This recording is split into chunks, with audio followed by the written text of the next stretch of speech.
Bonjour à tous, merci à vous d'être présents pour notre live expert sur la conception des cuisines.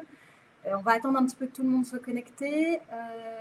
Je vais vous demander de couper le son de vos ordinateurs et vous pourrez le réactiver lors de la session des questions-réponses. Aujourd'hui, pour ce live, on est accompagné de Harold, qui est notre responsable de production. Bonjour Harold. Bonjour Diane, et bonjour aux participants. Nous sommes ravis de vous accueillir pour ce live et puis de partager notre expertise et notre expérience des produits Voclip. Comme vous l'avez remarqué, c'est un live pour les professionnels essentiellement, donc entrepreneurs, architectes ou décorateurs. Et on a changé de plateforme. On est sur Live Storm par rapport au live précédent qui était sur Instagram. Comme ça, vous pouvez interagir en direct et vous pouvez aussi poser vos questions sur le bouton en bas de votre écran, le bouton questions. Pour ces 45 minutes ensemble, on va vous aborder plusieurs sujets. Déjà, on va rappeler notre concept. On va aussi vous parler de deux réalisations de cuisine, une avec une niche et l'autre avec un îlot. Et ensuite, on finira par aborder des points techniques comme les panneaux de finition et l'électroménager, où on a aussi beaucoup de questions en showroom ou même parmi tous les clients en digital.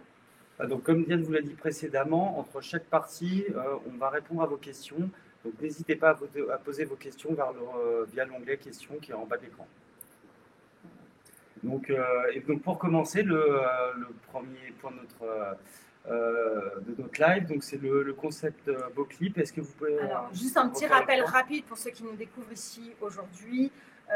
On personnalise les caissons Ikea. Comment? Donc, en utilisant les caissons Pax pour les dressings, Méthode pour les cuisines, Gone Morgan pour la salle de bain et Besta pour le salon. Et on les personnalise comment? En y appliquant les portes, les panneaux de finition, les plaintes, les fileurs, tout ce qui se voit.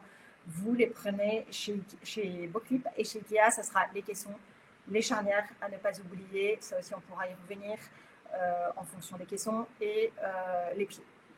Donc, si vous avez besoin d'un devis pour un projet en cours ou à venir, voilà, réalisé avec Voclip, il faut nous fournir les éléments suivants. Donc, le Kitchen Planner Ikea, dans lequel vous avez le plan, les élévations et la liste des articles, ou bien un plan AutoCAD ou SketchUp, notant effectivement toutes les spécificités, tiroirs, coulissants, enfin tous les aménagements intérieurs, de façon à ce qu'on puisse réaliser le devis parfaitement par rapport à votre demande. Voilà, et surtout, il ne faut pas oublier de nous préciser le modèle, la finition, la couleur, enfin tous les éléments décoratifs, voilà, qui pourraient être précisés pour qu'on fasse le devis le plus précis possible. Voilà, donc aujourd'hui, je voulais aborder avec vous une forme de cuisine qu'on utilise, qu'on étudie très régulièrement avec nos clients. C'est une cuisine avec une niche centrale, comme vous voyez là sur la réalisation. Ici, on a une cuisine en lac mat du nuancier Voclip couleur atlantique, avec une niche qui est habillée avec des panneaux de finition en chêne naturel 15/10. Aux extrémités, vous avez deux colonnes de hauteur 2,20 m, dans laquelle, celle de gauche, on a mis un frigo, et celle de droite, ici, c'est en l'occurrence un four. On peut aussi très bien mettre four plus micro-ondes.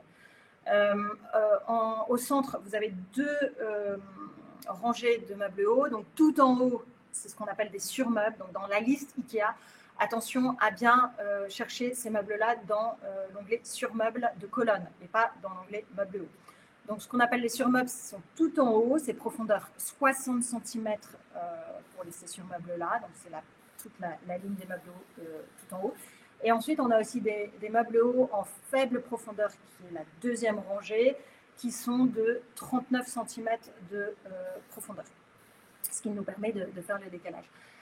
Pour cette niche-là, qu'est-ce qu'on a fait? On a donc remis des panneaux de finition, ça vous pouvez les trouver sur les sites internet en bas des portes à panneaux de finition, de 19 mm d'épaisseur, donc bien intégré quand vous faites votre plan, qu'ils viennent en surépaisseur des colonnes. Donc, j'ai ma colonne de 60 de large, j'ai mes 2 cm de panneau de finition et ensuite j'ai mes meubles centraux.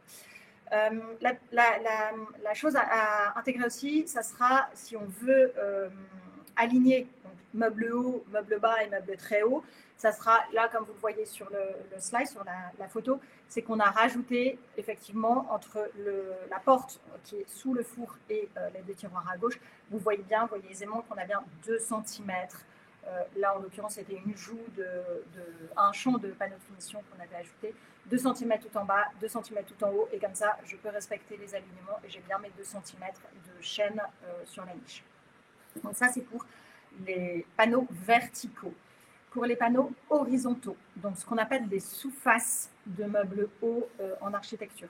Donc ici, on a préconisé aux clients de prendre du 39 de profondeur. Ça n'est absolument pas la peine de prendre du 62 de profondeur. Donc on a pris du 39 pour la sous-face du meuble très haut, la sous-face des meubles très hauts et la sous-face des meubles moins hauts. Ça sera aussi en chaîne 15 dixièmes et épaisseur 2 cm. Donc quand le poseur va poser la rangée des meubles, il va devoir intégrer ces fameux 2 cm entre les meubles hauts et les meubles très hauts. Il ne va pas pouvoir coller les caisses. Il faudra bien laisser un espace s'il vient les mettre après devant les portes. Forcément, les portes ne s'ouvriront plus. Ici, on peut voir aussi en sous-face des meubles hauts qu'il y a une hotte et des luminaires.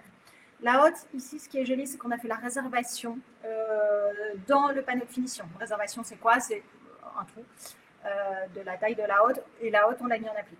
Pourquoi c'est joli? Parce que comme ça, en façade, on voit le champ du panneau de finition. Donc, on garde mes 2 cm de chaîne tout du long. Et c'est ça qui est assez élégant. On peut voir aussi que là, ici, le poseur, il a fait une réservation donc, tout au fond pour appliquer un ruban LED, ça qu'on peut trouver, où on pourra vous donner des adresses aussi. Et là, c'est au poseur de faire la réservation pour justement appliquer ce bandeau LED et ce luminaire. Voilà, le plan de travail, donc ça c'est une quartzite arabescato, donc pierre naturelle. Le marbré est venu après, donc une fois que tous les meubles sont posés, il vient faire son relevé pour ce qui est crédence et pour ce qui est plan de travail. Quand il vient faire son relevé, le mieux c'est d'avoir sur place et la table de cuisson et l'évier et le robinet. Si vous ne l'avez pas, c'est pas grave, au moins les références. Comme ça, il peut tout noter et faire les réservations à l'atelier de marbre. Voilà. Est-ce que vous avez des questions sur cette forme de cuisine, la méthode pour peut-être pause ou ce qu'il faudrait prendre en compte chez Boclip? Alors, les questions, on n'en a pas pour le moment. Alors, il y a Émilie qui en a une. Alors, il n'y a pas de poignée, effectivement. Au niveau des meubles hauts, comment les ouvre-t-on, Diane? Alors, les meubles hauts, ici, effectivement, il n'y a pas de poignée. Ça a été volontaire de la part du client et donc, il ne voulait pas de poignée apparente en haut et c'est le système du je push et ça revient. Donc, c'est le push-lâche de chez Ikea. Donc là, vous prenez bien les charnières chez Ikea qui sont prévues à cet effet. Une charnière classique, elle ne va pas ressortir à chaque fois la porte. Donc, il y a un petit ressort. Donc, il faut prendre ça et le système chez Ikea qui est proposé pour ce système d'ouverture-fermeture de porte. Voilà. Bon. A priori, pas d'autres questions. Ah si, une dernière question. Voilà. Alors, pardon, j'essaie de lire. Comment sont aménagés les tiroirs? Donc, ouais, je pense qu'effectivement, on voit que c'est des grands tiroirs. Ça doit être concernant les tiroirs couverts. Comment on peut faire, Diane, Alors là, la volonté du client, c'était de garder la ligne et les alignements des tiroirs hauteur 40, hauteur 40. Donc, si je veux mettre des tiroirs couverts, là, le client, ce qu'il a fait, c'est qu'il a mis un tiroir, ce qu'on appelle des tiroirs à l'anglaise. Donc, j'ouvre une fois et j'ai le petit tiroir une deuxième fois. C'est chez Ikea, il le propose, c'est Utrusta. Le petit tiroir et dedans, j'ai bien mon tiroir couvert. D'accord. Nouvelle question. Excusez-moi, je m'approche un petit peu de l'écran parce que c'est écrit un peu petit. Les finitions en joue, on les fait descendre jusqu'au sol On les arrête au-dessus des plaintes. Ouais, ça, c'est une bonne question. Ou les deux sont possibles. Ouais. Je vais répondre, les deux sont possibles. En l'occurrence, là, effectivement, on est sur un linéaire complet. Donc, moi, j'aurais tendance à dire, c'est vraiment un point de vue esthétique hein, et non technique. J'aurais tendance à dire que sur ce projet-là, effectivement, de faire descendre les joues de finition entre les meubles jusqu'au sol, ça casserait un peu la ligne et du coup, on pourrait même pas non plus faire une plainte sur tout le long. Donc, en l'occurrence, mais effectivement, on fait beaucoup de panneaux qui vont jusqu'au sol, mais surtout pour les extrémités, voilà, et non pas les parties centrales. Mais tout est possible, on peut faire opter pour les deux solutions. Voilà. A priori, pas d'autres questions. On va passer sur le deuxième type de projet, qui est la cuisine en îlot, qui, en termes de conception, est quand même beaucoup moins compliquée que celle qu'on a vue précédemment.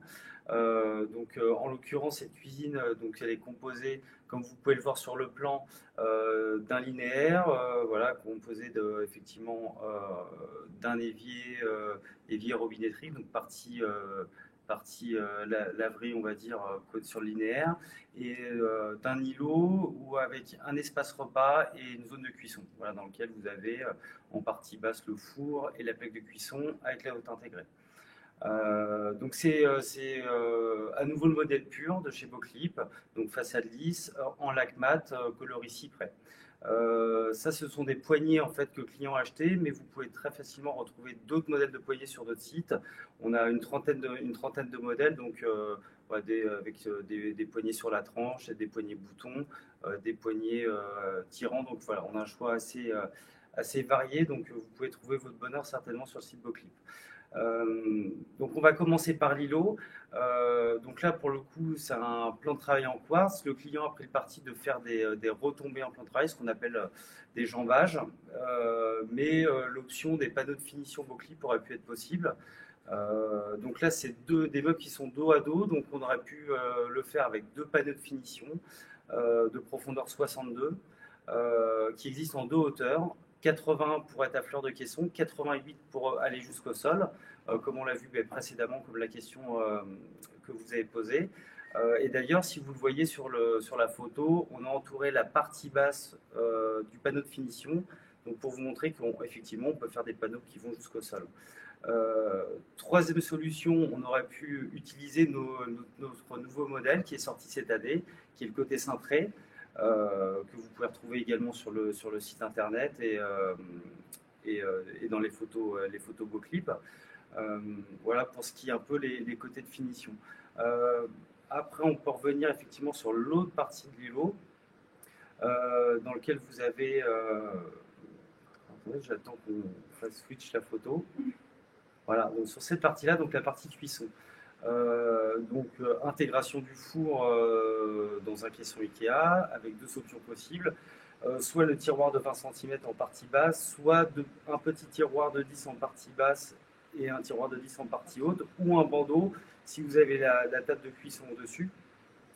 Et donc là, vous avez également la hotte avec, la table de cuisson avec la hotte intégrée, ce qui est une grosse tendance aujourd'hui parce que ça évite effectivement d'avoir des hottes suspendues qui ne seraient pas très très efficaces. Et donc la particularité de ce modèle, hormis son aspect esthétique, c'est que du coup, il a contrainte, vous allez avoir les deux premiers tiroirs qui seront obturés du fait du moteur qui est dessous.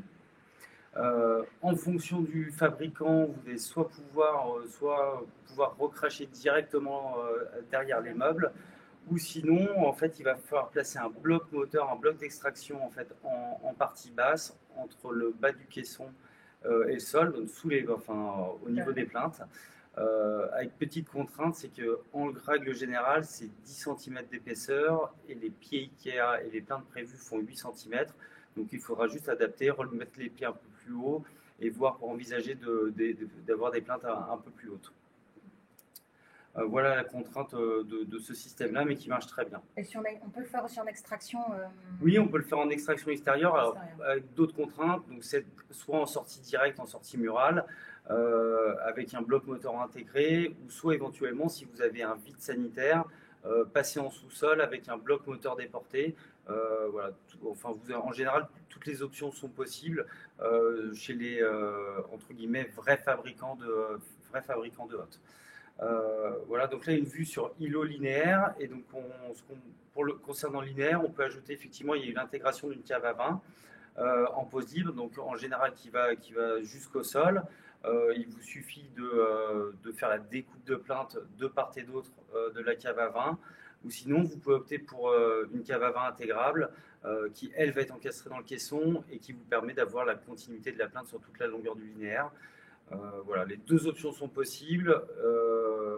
Voilà. La cave à vin pose libre, vous allez trouver plus facilement chez tous les fournisseurs d'électroménager.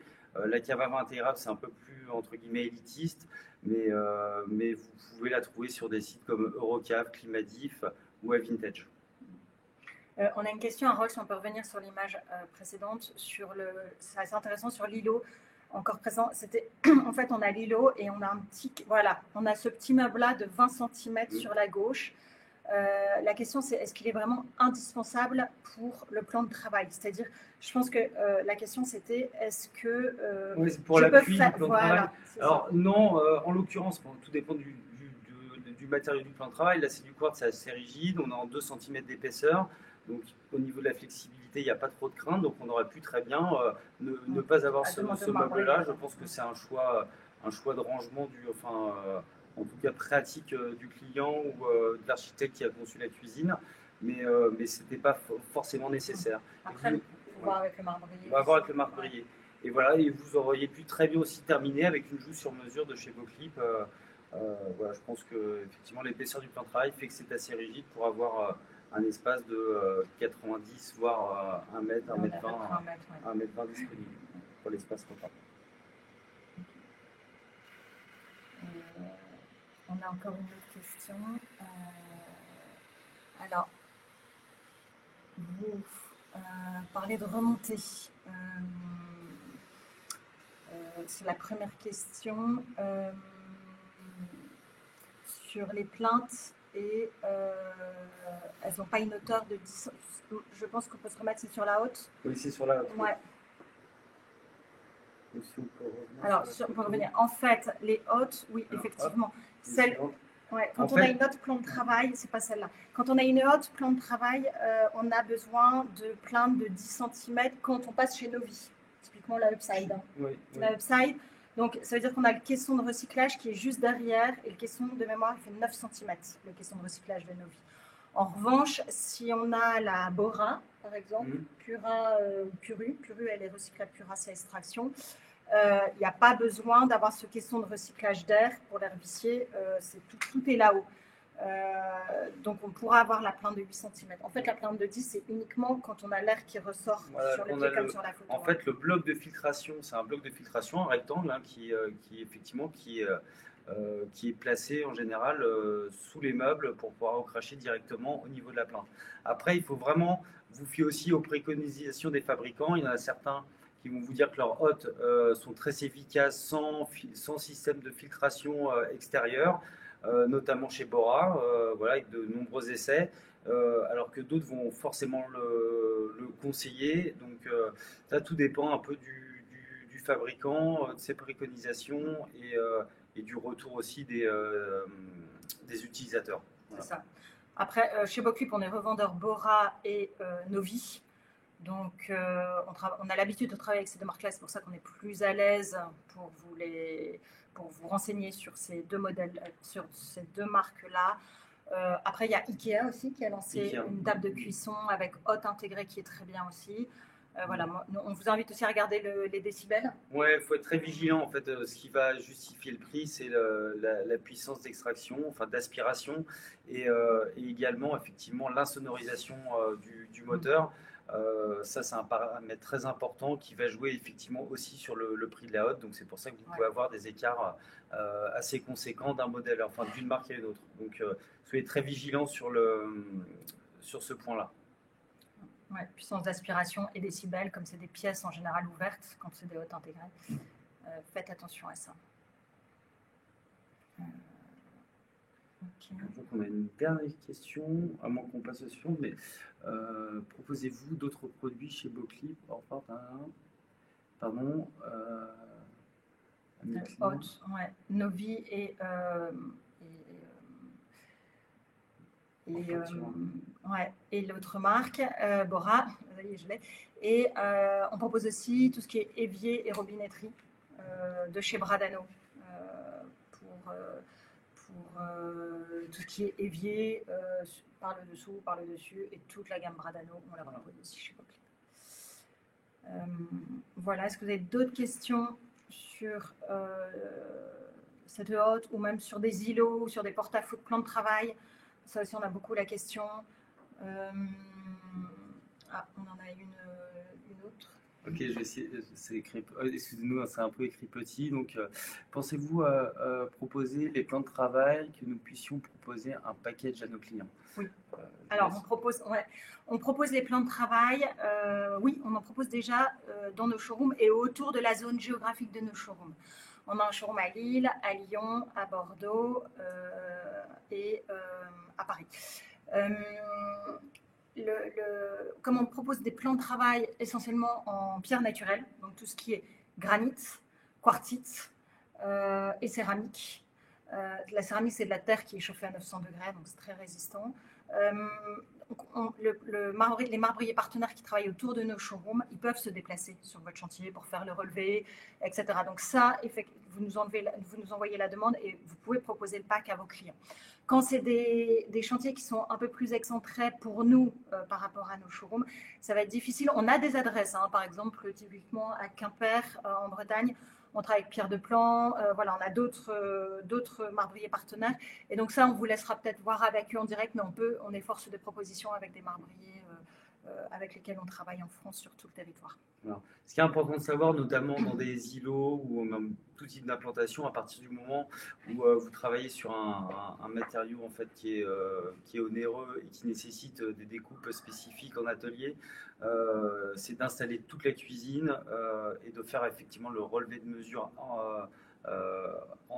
après la pause, ce qui évite effectivement d'avoir des petites différences et d'avoir quelque chose de parfait. Donc voilà, de toute façon, même si on pouvait proposer un package, de toute façon, c'est une opération qui se fait toujours en 2 temps.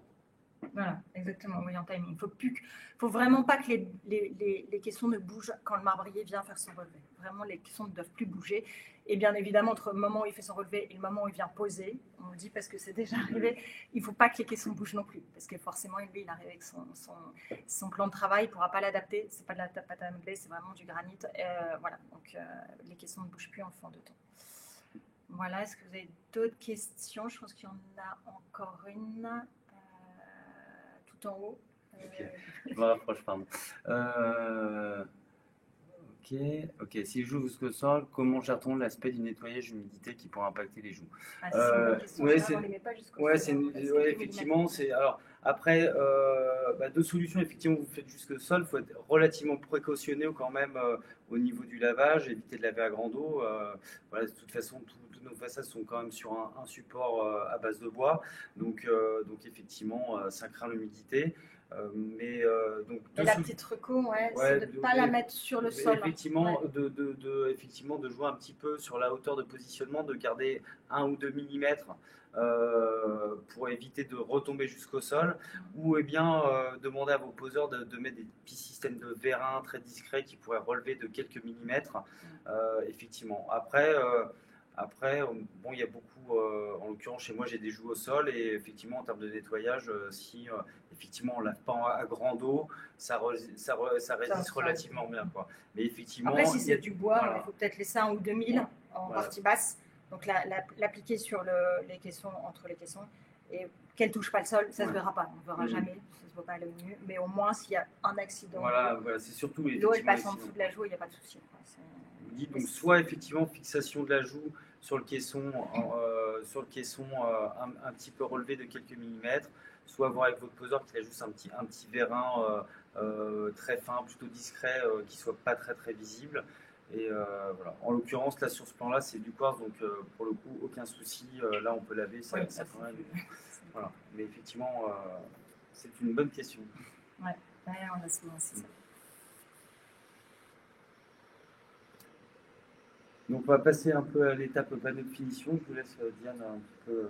Alors les panneaux de finition, c'est des questions qu'on nous demande souvent. On peut les utiliser pour plein de choses différentes, pour des sous-faces, pour des joues justement entre les caissons. On a deux profondeurs. On aura 395 et 620 mm en panneau. On a plusieurs hauteurs, comme je vous disais tout à l'heure. On a 100, on a 800, on a 880, je parle en millimètres, on a 2200, on a 2220, on a 2240. Ils font toujours 19 mm d'épaisseur. Donc attention, quand on a des clients qui veulent refaire leur cuisine à partir d'une cuisine existante qu'ils avaient déjà posée auparavant, même qu'ils avaient leur porte Ikea, et qui veulent remplacer une joue de finition Ikea par une joue de finition Beauclip, on aura un sujet d'épaisseur parce que les joues de finition de Ikea sont beaucoup plus fines. Donc vraiment, ça faut bien en prendre compte, c'est bien 19 mm d'épaisseur. Pourquoi chez Beauclip on a 19 mm sur les joues et les panneaux de finition? Pour que ça soit plus rigide, pour que justement à la longue ça ne gauchisse pas, c'est-à-dire que le panneau ne se déforme pas. Et vraiment, c'est une volonté de notre part de garder cette épaisseur-là sur des panneaux, par exemple, de 2,40 m. Ça rigidifie bien la structure et c'est beaucoup plus pérenne que des panneaux plus fins. On a aussi du sur-mesure, notamment ce qu'Harold vous disait, en joue de finition, notamment des îlots qu'on a regardé précédemment. On peut faire très bien un panneau de finition beaucoup plus large pour absorber la largeur de l'îlot. Si vous avez un îlot d'1 mètre de large, par exemple, on va pouvoir faire le panneau de finition sur mesure de 1 mètre de large sur 880 mm de hauteur si vous le souhaitez. Ça, c'est tout à fait possible. On a aussi donc typiquement des demandes là pour cette cuisine. Là, on a le panneau de finition qui va jusqu'en bas. On a souvent des demandes, c'est est-ce qu'on peut avoir notre panneau de finition qui va se mettre jusque sur le plan de travail ou est-ce que je dois descendre jusqu'en bas? Ça, c'est, je dirais, à la discrétion de l'architecte. Quand on met jusqu'en bas, on a les alignements des meubles qui sont au centimètre près. Quand on ne va pas le faire jusqu'en bas, on aura les meubles hauts qui vont être décalés de 2 cm vers la gauche par rapport aux meubles bas. Je pense qu'il y a une question qui est arrivée. Alors, la base de vos panneaux en MDF, MDF ou MDF hydro? Non, c'est du MDF, oui, voilà. Essentiellement, le MDF, ce qu'on appelle le MDF hydro, alors il y a trois sortes de MDF. Hein. Il y a le hydro qui est vert et il y a le pare-feu, je crois, qui est rouge. Et ensuite, il y a du MDF normal. Hydro et le rouge, ils sont très lourds. Et l'hydro, il est utilisé essentiellement pour tout ce qui est même intérieur de bateau, des choses comme ça. C'est des MDF qui vont être trempés dans l'eau, qui vont vraiment être à même à supporter l'eau très souvent. En cuisine, on ne fait jamais de MDF hydro. Je ne connais pas, c'est très rare d'utiliser ces deux sortes de MDF. Donc nous, vraiment, ils sont MDF classiques, haute densité. Voilà pour les panneaux de finition. Est-ce que vous avez des questions avant d'aborder l'électroménager?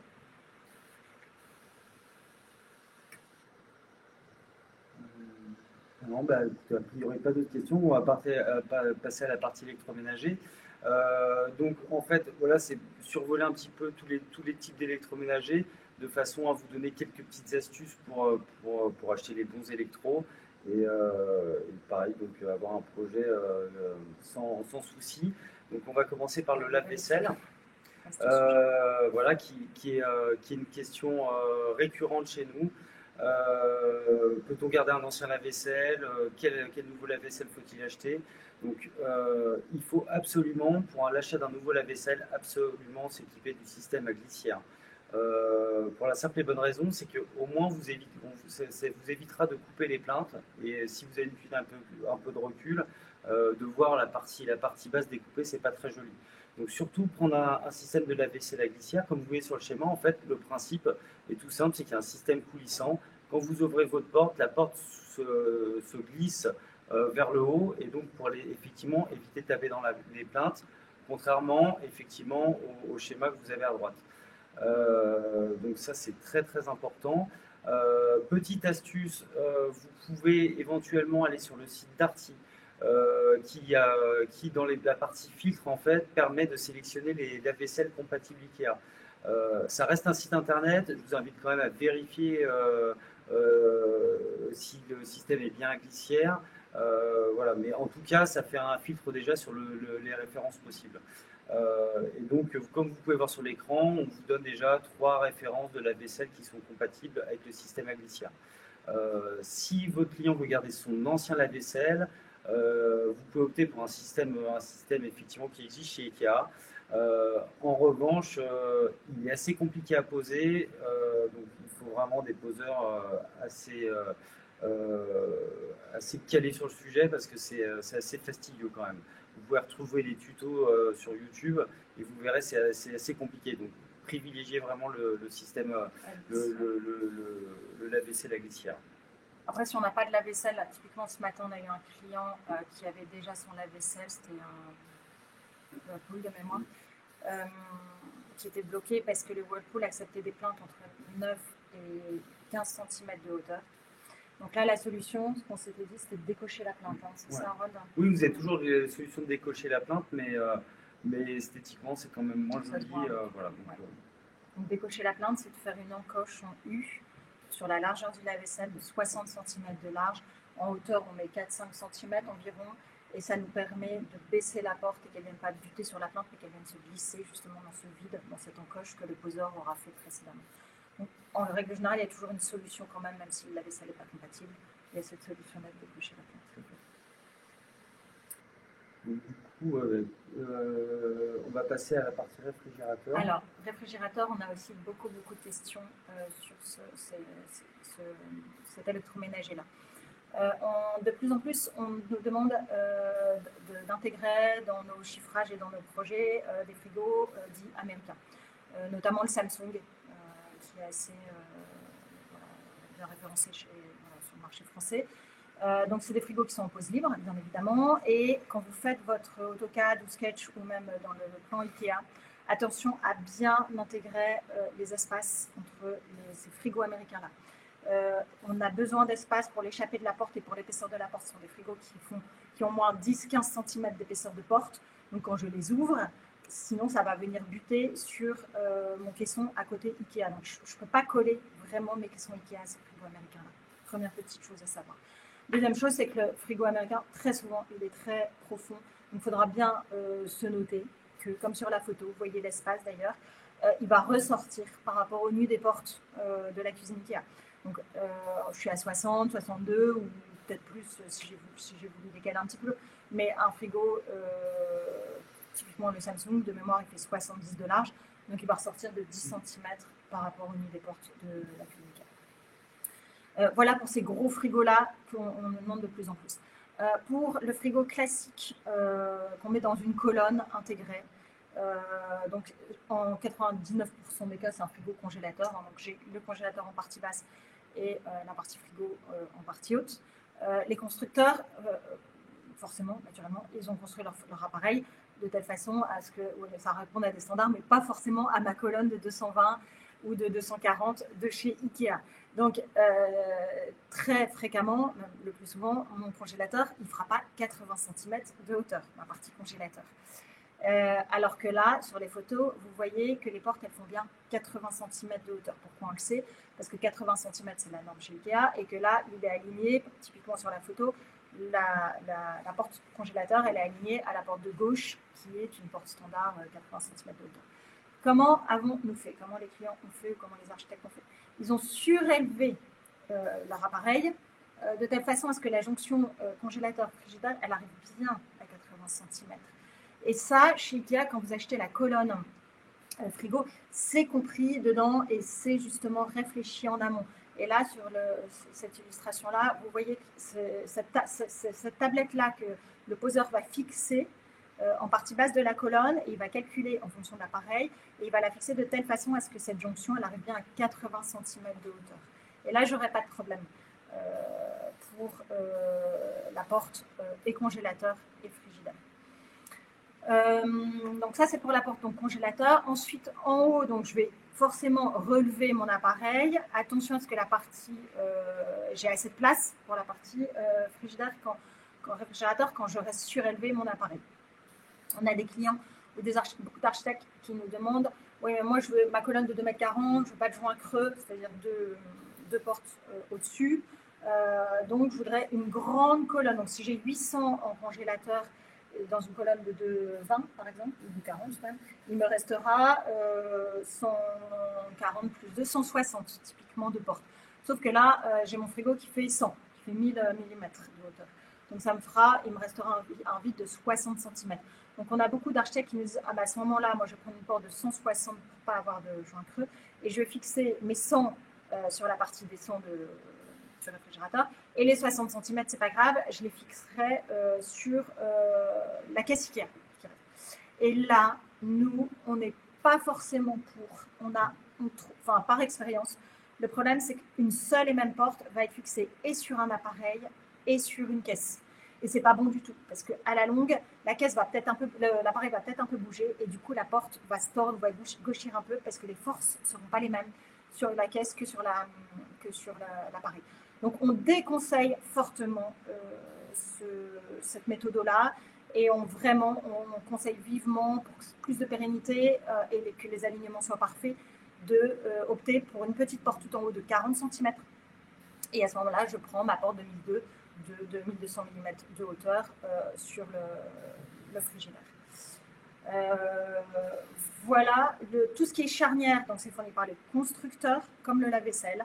Quand vous achetez l'appareil, que ce soit un frigo ou un lave-vaisselle, à l'intérieur, vous avez un petit sac en plastique dedans, vous avez toutes les charnières. Bien les garder. Il y a autant de modèles de charnières que de modèles d'appareils et de marques et de fabricants. Donc ça, il faut bien les garder. Voilà, est-ce que vous avez des questions sur le réfrigérateur qui serait intégré à la cuisine? Pas de questions? Non, j'ai pas d'impression. Ok, donc on va passer à un troisième électroménager qui est tout aussi important, mais beaucoup plus simple d'installation, c'est le four. Donc rien de compliqué, en général ils font tous la même dimension, 60 par 60, ils sont très bien adaptés aux caissons bas. La seule petite astuce, mais ça c'est un retour, vraiment des retours clients, c'est que sur les armoires, en fait, le positionnement de la tablette est un petit peu rehaussé par rapport à la porte. Et donc du coup, si vous n'utilisez pas, comme vous voyez sur la photo de gauche, tout en partie basse, la façade du four avec un petit rebord qui va couvrir cette tablette. Voilà. Donc, et donc si vous n'avez pas ce type de four, effectivement, vous verrez un bout de tablette blanche. Et donc du coup, alors c'est pas insurmontable, hein, il vous suffit de ne pas utiliser les trous de fixation Ikea et de rebaisser la tablette. Mais en tout cas, pour les personnes qui font le montage eux-mêmes, qui n'ont pas forcément un poseur, vaut mieux préconiser un four avec un petit rebord qui va venir couvrir la tablette. Donc voilà, donc il y a quelques références chez Miele et chez Ikea. En général, chez Ikea, elles sont toutes comme ça. Mais voilà, donc à privilégier, mais sachez que c'est pas insurmontable, donc il y aura toujours des solutions si vos clients optent pour une autre marque de four. Donc voilà, donc quatrième partie, la hotte. Donc ça c'est un sujet aussi important. En gros, il y a deux types de hottes, hein. Il y a la hotte encastrable, la hotte, on va dire, positive, décorative, mais sujet qu'on ne va pas aborder parce que c'est pas très technique, et la hotte sur plan de travail. Souvent, on retrouve dans les projets Ikea la hotte underwear qui est très utilisée, qui est jolie, efficace. En l'occurrence, qui est moins adaptée quand vous voulez ajouter des sous-faces sous les meubles hauts, parce qu'elle s'intègre directement dans le caisson, et donc du coup, si vous faites un panneau d'habillage sous les meubles hauts, ça va créer une rupture, c'est-à-dire que vous devez vous arrêter au ras du caisson et repartir au ras du caisson d'un côté et repartir au ras du caisson de l'autre côté. Donc ça crée une rupture sur le panneau d'habillage, donc on aurait tendance à préconiser des groupes encastrables, comme vous voyez sur la photo, voilà, du projet qu'on a vu précédemment. Donc c'est-à-dire, vous faites une découpe dans le panneau de finition, une découpe dans le bas du caisson, et vous encastrez l'autre. Donc c'est quand même beaucoup plus joli. Donc c'est vrai pour ce type de projet, quand vous avez un panneau de finition sous les meubles hauts, utilisez plutôt un groupe encastrable autre que le Underwear d'Ikea. Donc vous pouvez retrouver chez Novik et notre partenaire, mais chez plein d'autres marques également. Et donc, on va refaire aussi un petit point sur la hotte avec la table de cuisson intégrée. Donc, comme je vous l'ai dit, ça évite effectivement d'avoir une hotte visible. Donc, bloc moteur dessous. Voilà. Donc, les contraintes, effectivement, prévoir une largeur de caisson plus large pour les hottes plus grandes. La hauteur de plainte surélevée, donc 10 cm quand vous utilisez un kit de filtration. Et voilà, donc effectivement, nous vous recommandons la marque Novi ou Bora, c'est les deux hottes les plus performantes sur le marché.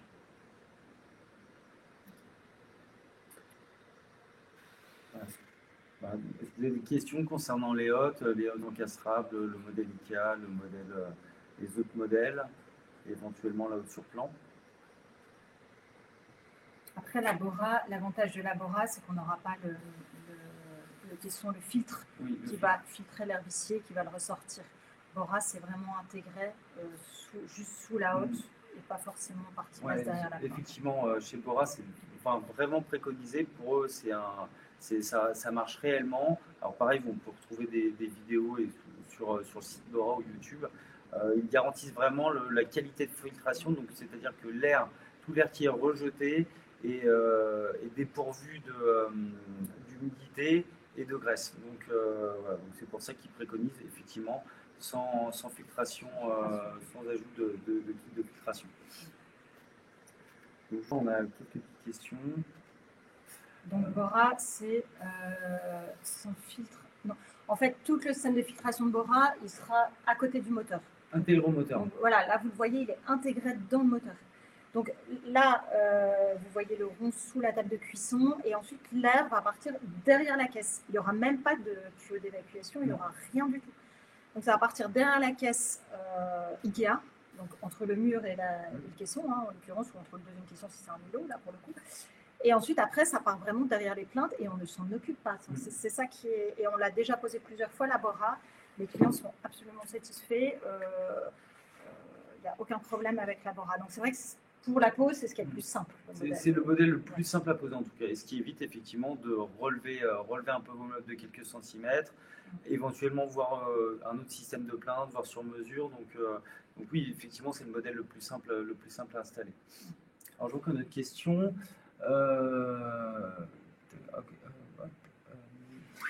Parce que après Bora, il y a Pura et Puru, donc ça, il faudra bien que vous regardiez Pura, Puru. Il y a le système, je vais derrière les caissons et je mets l'air derrière les caissons. Et le système aussi, j'ai vraiment envie de le mettre dehors, j'ai pas envie de le mettre derrière les caissons. Et il y a un système extraction. Il y a les deux systèmes extraction et derrière les caissons. Voilà. Il y avait une autre question? Oui, concernant effectivement le fait que de mettre une hotte encastrable sur plan, je pense, plaque, table de cuisson et hotte intégrée sur plan de travail, est-ce qu'il est possible d'avoir des tiroirs? Donc, comme j'ai dit précédemment, en fait, la partie moteur bloque une partie du caisson, donc forcément les tiroirs. Donc sur la photo qu'on a vue précédemment, ça bloquait les deux tiroirs supérieurs, qui sont deux tiroirs de 20, donc ça fait à peu près 40 cm. Après, peut-être qu'en utilisant un tiroir de 40 en partie basse, peut-être qu'on aurait pu remettre un tiroir de 10 en plus. Ça, c'est à voir avec un petit peu. Chaque fournisseur a un plan technique. Il faut juste voir l'encombrement du bloc moteur et adapter les hauteurs de tiroir. Chez Ikea, c'est très simple. C'est hauteur de 40, 20 cm, 10 cm. Donc il est adapté en fonction de l'espace pris par le moteur. Après, typiquement pour la Bora, par expérience, on peut utiliser tout en bas, on met 40 de hauteur sur 80, sur un caisson de 80 de large. Et en haut, celui de 20, c'est un bandeau, parce qu'il est devant le moteur, on ne peut pas s'en servir.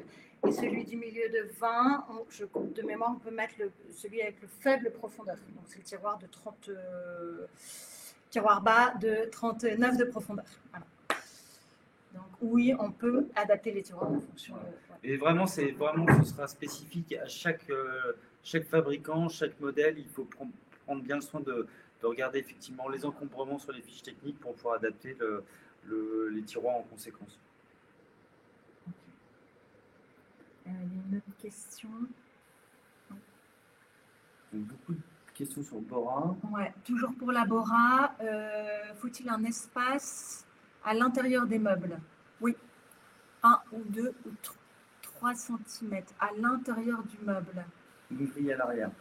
Non, non, pas forcément en fait. Bon, ah oui, derrière peut-être. Non, pas forcément. Alors après avoir le modèle, effectivement, de toute façon, vous êtes toujours entre. Il y a un espace libre. Hein, la partie où vous voulez recracher l'air sera pas même si vous collez votre meuble au mur, ne sera pas collé au mur. Donc, et après, l'air se disperse dans les parties. Enfin, tous les arrières de meubles, et ça ressort aussi par les plaintes parce que même si c'est assemblé proche des uns des autres, ça reste quand même l'air passe aussi, donc ça se diffuse à l'arrière et ça ressort un peu par les plaintes. Donc, après, pour répondre à cette question-là, la question c'est comment l'air va ressortir derrière la caisse. Effectivement, il faut faire une réservation sur le panneau du fond du caisson. Oui, bien sûr, bien entendu. Donc, une grille, c'est pas utile, aucun intérêt. Mais par contre, juste la réservation de la forme de la, je sais pas si vous voyez ma souris, mais vraiment de la forme de la sortie de l'air de Bora à l'arrière de la table de cuisson. Il fait juste un trou qui correspond à ça et on plaque dessus et il n'y a aucun problème. Voilà.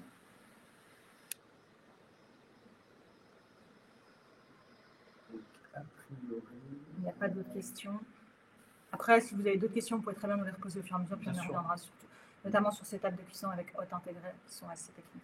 Voilà, et puis alors le dernier point électroménager, c'est le lave-linge. Donc très simple, donc optez pour un lave-linge intégral. Sachez que l'intégration d'un lave-linge en pose libre est très compliquée parce qu'on déjà on ne peut pas poser de façade directement dessus, ça laisse des espaces de réservation beaucoup plus grands. Vous pouvez construire un bloc niche pour intégrer un lave-linge avec des portes sur mesure, mais ça reste un peu plus complexe.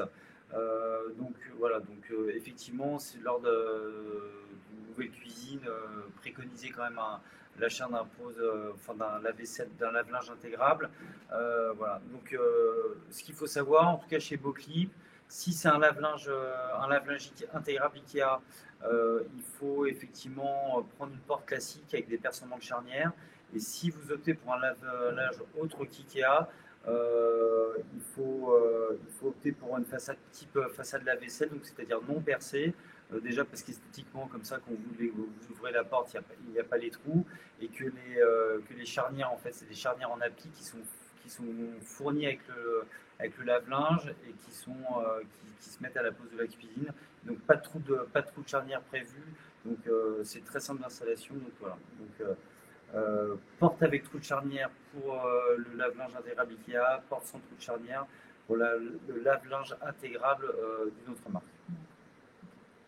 On a une autre question, notamment sur les tarifs pro, sur les comptes pro, sur nos façades et sur tout ce qui est, par exemple, Haute Bora qu'on a évoqué précédemment. Oui, on a des tarifs pro en fonction des matériaux, en fonction des volumes de commandes, etc. Donc ça, je vous invite à faire la demande. Alors, vous avez un espace pro sur le site internet, vous pouvez faire la demande, vous inscrire un compte pro, ou sinon, vous pouvez très bien envoyer un mail à l'adresse hello@beauclip.com avec votre projet, avec votre cabis, et à ce moment, on prend contact avec vous, et en fonction des matériaux, on vous dira les tarifs appliqués aux professionnels. Pour le lave-linge, la plainte aussi, vous voyez aisément qu'elle passe devant, qu'elle ne respectera pas forcément la plainte de l'appareil, mais elle passe devant sans problème. Ouais. Est-ce que vous avez des questions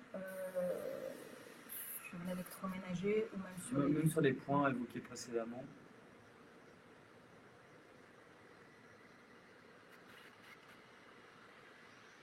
Non, pas de questions. Voilà, on espère qu'on a répondu à des questions que vous avez vues. On reste à votre disposition via le chat, via les emails et dans nos showrooms si vous avez un projet en cours. Sur des adresses hello ou expert@beauclip.com. Et alors, on a une autre question là qui vient d'arriver. Quel est le showroom le plus proche de la Belgique? Celui de Croix, entre Lille et Roubaix. Celui-là, c'est le plus proche de la Belgique. Ou sinon, vous pouvez venir nous voir à Paris ou à Saint-Cloud. Voilà. Alors n'hésitez pas, donc sur les 2 adresses mail ou même par chat ou par téléphone, on reste disponible.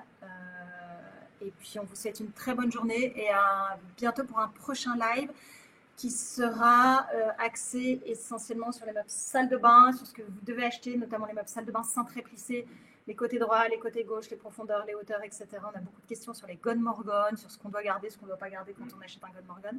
Donc ça, on abordera ce prochain live dans les prochaines semaines. On vous renverra un mail avec un lien là-dessus pour vous expliquer tout sur la salle de bain. Voilà. Merci beaucoup. Merci à tous. Merci de votre participation Voilà. et puis à très très bientôt. Merci. Au revoir.